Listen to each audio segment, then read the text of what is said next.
कोकणातील प्रत्येक अपडेट जाणून घेण्यासाठी आजच माझे कोकणच्या सोशल मीडिया प्लॅटफॉर्मला लाईक, फॉलो आणि सबस्क्राईब करा. रायगड जिल्ह्यातील प्रसिद्ध काशीद बीचवर एक दुर्दैवी घटना घडलीय. समुद्रात पोहण्यासाठी उतरलेल्या ताडपत्री विक्रेत्यांपैकी एका तरुणाचा बुडून मृत्यू झाला असून दुसऱ्या तरुणाचा लाईफगार्ड आणि पोलिसांच्या तत्परतेमुळे थरारक बचाव करण्यात आला. मिळालेल्या माहितीनुसार जळगाव जिल्ह्यातील कासोदा येथील इम्रान खान, अमीन शेख आणि मलिक शेख हे ताडपत्री विक्रीच्या कामानिमित्त मुरुड काशीद परिसरात आले होते.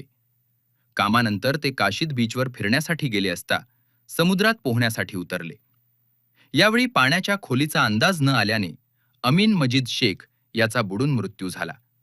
दरम्यान मलिक नजीर शेख याला लाईफगार्ड आणि पोलिसांनी तातडीने बाहेर काढून उपचारासाठी रुग्णालयात दाखल केले. मृत अमीन शेख याचा मृतदेह शवविच्छेदनासाठी पाठवण्यात आला असून मुरुड पोलीस पुढील तपास करत आहेत.